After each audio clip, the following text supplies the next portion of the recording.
ಅನುದಿನ ಆಹಾರ ಫೆಬ್ರವರಿ 10 ಮಂಗಳವಾರ. ನನ್ನನ್ನು ಬಿಟ್ಟು. ಯೋಹಾನ 15:5.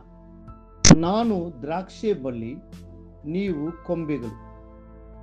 ಒಬ್ಬನು ನನ್ನಲ್ಲಿಯೂ ನಾನು ಅವನಲ್ಲಿಯೂ ನೆಲೆಗೊಂಡಿದ್ದರೆ ಅವನೇ ಬಹಳ ಫಲ ಕೊಡುವನು. ನೀವು ನನ್ನನ್ನು ಬಿಟ್ಟು ಏನು ಮಾಡಲಾರಿರಿ.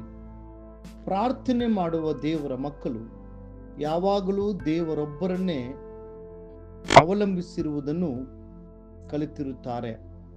ಒಮ್ಮೆ ಜಾರ್ಜ್ ಮುಲ್ಲರ್ ಅವರು ನಡೆಸುತ್ತಿದ್ದ ಅನಾಥಾಶ್ರಮಕ್ಕೆ ಸಹಾಯ ಮಾಡುವ ಸಮಿತಿಯ ಸದಸ್ಯರು ಹೀಗೆ ಆಲೋಚಿಸಿದರು: ಅನಾಥಾಶ್ರಮ ನಡೆಸಲು ಹಣಕಾಸು, ಮೂಲ ಸಂಪನ್ಮೂಲಗಳು ಹಾಗೂ ಪ್ರಭಾವ ಬೀರುವ ಜನರ ಅಗತ್ಯತೆ ಇದೆ. ಅದಕ್ಕಾಗಿ ಅವರು ತುಂಬ ಪ್ರಯತ್ನವನ್ನು ಪಟ್ಟರು. ಶ್ರೀಮಂತ ವ್ಯಕ್ತಿಗಳನ್ನು ಭೇಟಿ ಮಾಡಿದರು, ಆದರೆ ಯಾರೂ ಅವರಿಗೆ ಸಹಾಯ ಮಾಡಲಿಲ್ಲ. ಅವರು ನಿರಾಶೆಯಿಂದ ಹಿಂತಿರುಗಿ ಬಂದಾಗ ಜಾರ್ಜ್ ಮುಲ್ಲರ್ ಅವರು ಅವರಿಗೆ, ನಾವು ದೇವರ ಮೇಲೆ ಮಾತ್ರ ಅವಲಂಬಿತರಾಗಿರಬೇಕು, ನಾವು ಸ್ಥಿರಚಿತ್ತರಾಗಿ ಪ್ರಾರ್ಥನೆ ಮಾಡಲು ಪ್ರಾರಂಭಿಸಬೇಕು. ಆ ನಂತರ ಅವರು ಸಮಿತಿಯನ್ನು ಒಗ್ಗೂಡಿಸಿ ಅವರೊಂದಿಗೆ ಪ್ರಾರ್ಥಿಸಲಾರಂಭಿಸಿದರು. ಅವರು ಪ್ರಾರ್ಥಿಸಿದಾಗ ದೇವರು ಪರಲೋಕದ ಬಾಗಿಲುಗಳನ್ನು ತೆರೆದು ಸಹಾಯ ಮತ್ತು ಒದಗಿಸುವಿಕೆಯು ನಿರೀಕ್ಷಿಸಿದ ಸ್ಥಳಗಳಿಂದ ಹರಿದು ಬಂತು.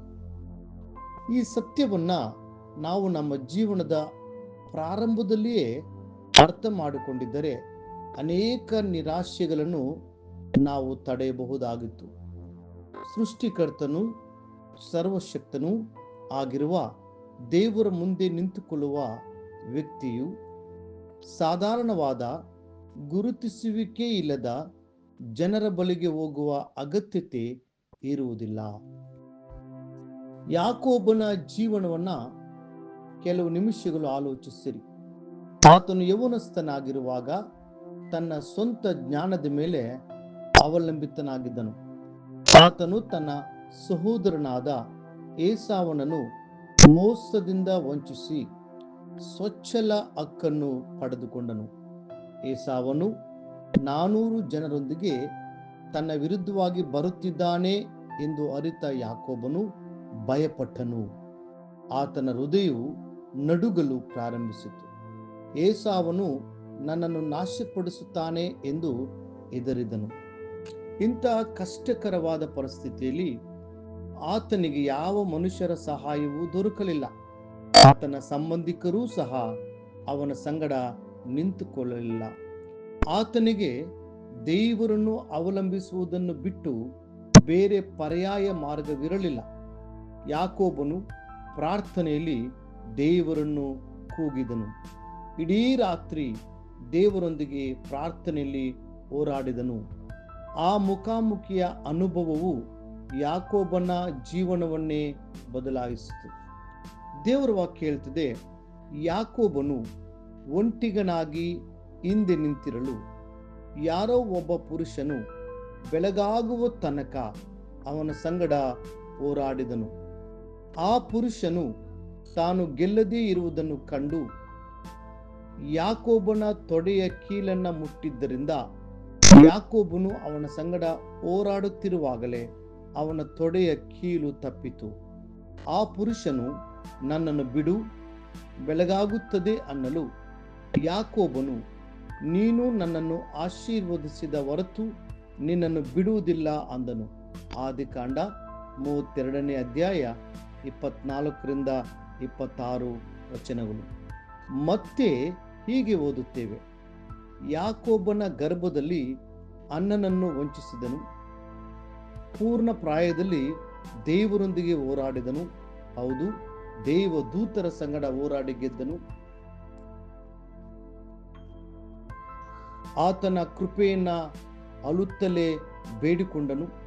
ಯೆಹೋವನೆಂಬ ಸೇನಾಧೀಶನಾದ ದೇವರು ಅವನನ್ನು ಬೇತೇಲಿನಲ್ಲಿಯೂ ಕಂಡು ಅಲ್ಲಿ ನಮ್ಮೊಡನೆ ಮಾತನಾಡಿದರು.